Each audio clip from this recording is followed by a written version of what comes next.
with her scabbard, and it suddenly crumbles. So Rue realizes that they're weak against blunt attacks, and he orders everyone to smash the skeletons, so they start fighting with their fists.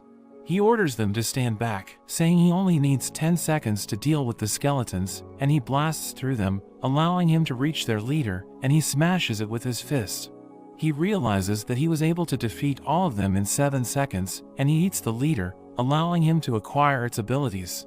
The kobolds recognize Rue as their master, saying they owe him their lives, and we learn that they accidentally dug into a treasury, so its guardian awakened, and it started hunting them down.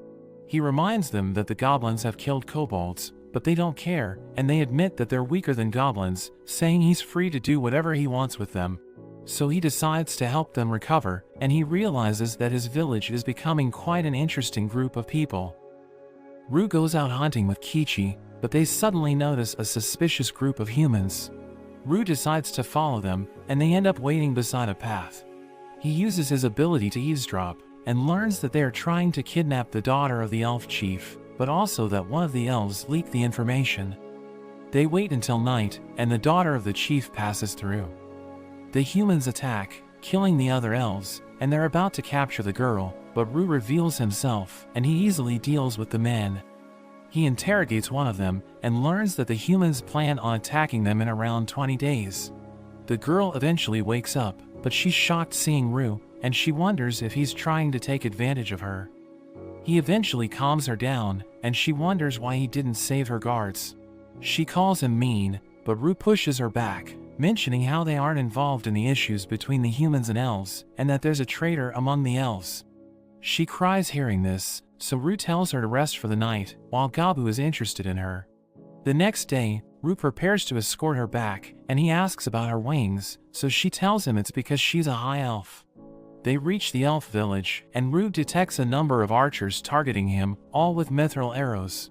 But the girl tells them to stand down, calling them her saviors. They meet with the chief, and Rue mentions he didn't save his daughter out of kindness, so the chief prepares a reward.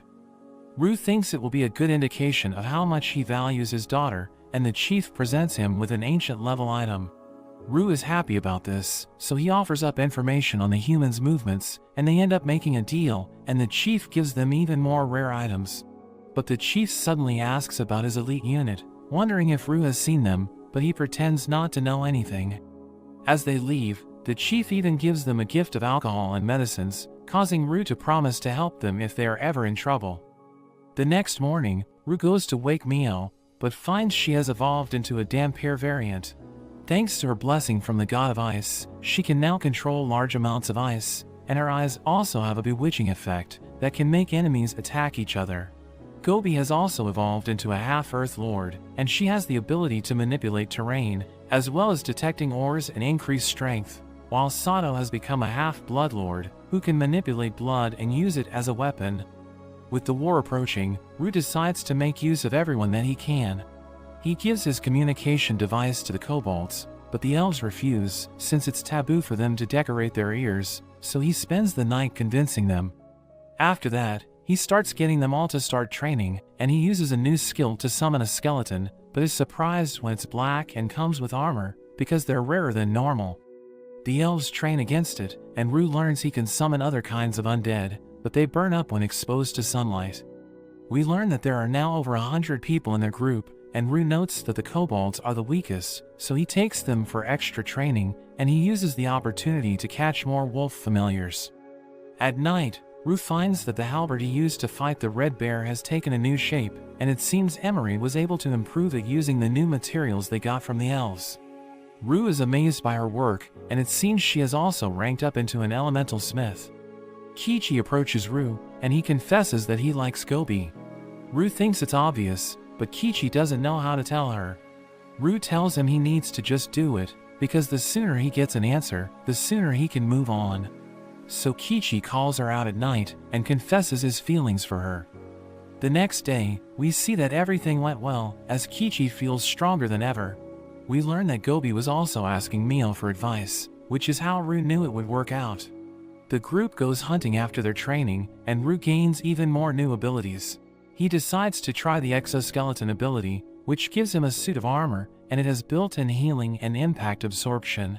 But he thinks it looks too extra, so he takes it off, but ends up naked, as he realizes the skill used up his clothes as the material for the armor. It seems the skill is able to register multiple forms, so he uses it with a different material to gain insect wings, but he struggles to get used to them. We see everyone continuing to improve, and Emery comes up with a new rapid-fire crossbow, while Spinel has created a new item from the black skeletons. They are visited by a group of elves sent by the chief, and they mention that the humans have begun their attack. They promise a great reward, and Rue agrees on the condition that they are able to operate freely, handing the elf a communication device to give to their chief. Rue starts to get excited, and he decides to gather everyone, announcing that they will become a mercenary group. Say asks what their name will be, so Rue decides on Parabellum, revealing that it means prepare for war, and everyone starts to get excited. We see Rue leading his group early in the morning, showing them a human camp, but they realize that it's surrounded by a magical barrier. Say knows that they can't get past it, so she suggests destroying it, and Rue orders everyone to get into position, as he uses his gauntlet to fire a powerful blast, which shatters the barrier in one hit. So the humans start to panic, and Gobi strikes the ground, surrounding them with an earth wall, as Say uses her magic, setting the camp on fire. Rue summons countless skeletons, and he prepares to eliminate the humans, but they start fighting back, and we see a knight named Therese, who is revealed to be their commander. She sees Rue, realizing he's summoning the skeletons, so she orders her soldiers to take him down. One of her mages launches a barrage of projectiles, creating an opening for her to charge in, and he casts another spell, which allows her to move with ridiculous speed. Rue is impressed, realizing she's an excellent warrior, but as she closes the distance, he casually hits her and blows her away. He recognizes her talent, saying he wants her to join his group, but she refuses, telling him he will never take her alive. He orders his friends to capture the talented humans, saying they can kill the useless ones, so Mio uses her evil eye, which allows her to control the soldiers, and they start killing each other. Sato manipulates their blood, as she creates countless swords, using them to slaughter the humans. Therese's men are defeated, but she still fights on, stabbing Rue with everything she has, but she still can't pierce through his skin. Another mage uses all of his power to summon a dragon, telling her to escape, as Sei recognizes the spell, thinking Rue is going to die if he gets hit.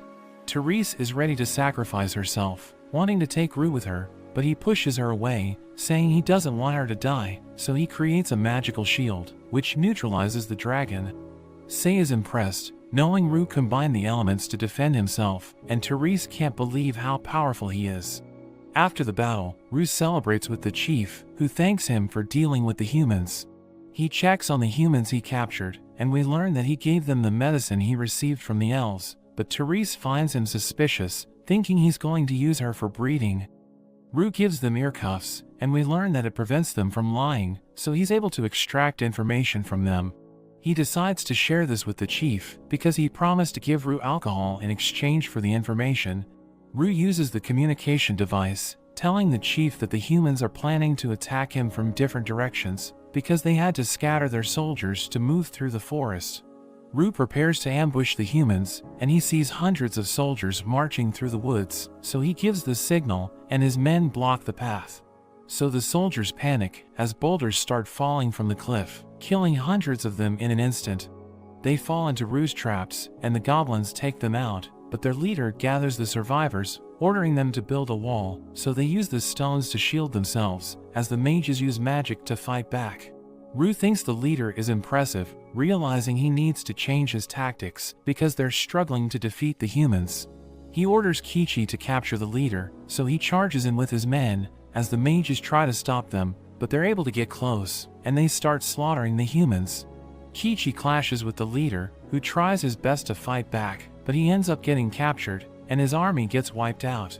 We see the prisoners talking about Rue, thinking they're about to rot in jail, but we see that the leader has joined them, and he tells them to calm down.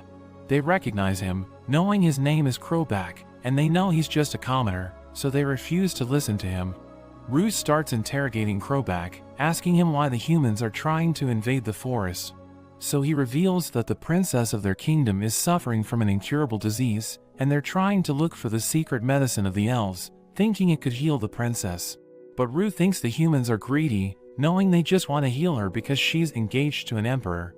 We cut to Gobi, as she discovers a hot spring, so Rue builds a bath for everyone, and they take the time to relax. The next day, Rue decides to train the prisoners, wanting to improve their combat ability, so he makes them participate in mock battles. We see Sei and Mio ordering the prisoners to fight, as Rue notes that they're capable commanders. Croback fights against a skeleton, but he thinks it's too weak, and he challenges Rue to a fight. So he uses an ability to buff Croback, saying he will need it to survive, and Rue completely destroys him, smashing him against the ground. Rue heals him, but Kichi also wants to fight him, so they start pummeling each other, and everyone's impressed by their fighting spirit. After that, Croback reveals that he grew up surrounded by demi-humans, and he thinks Rue is amazing, because he was able to gather everyone in the village. Croback wants to serve him, so he removes his collar, ordering him to train Rebellia, because he wants her to get stronger. Rue meets the chief, revealing that 3 of his prisoners are injured, and the chief decides to accept them. Rue asks him about the secret medicine, knowing it can cure all illnesses, and the chief reveals that he gave it to Rue earlier, telling him not to let the humans have it. He decides to try it, and he gains an ability called Medicine Blood, so he decides to use his blood on one of the prisoners, and he instantly recovers, as Rue notes that the skill is overpowered. The next evening, we see a human commander enjoying a cup of tea, when Rue's spear suddenly hits him, blowing a hole into his body. The spear activates, impaling the soldiers in the area, and Rue's friends appear, wiping out the remaining humans. The next day, Rue visits the chief, who explains that he wants to end the war, so he decides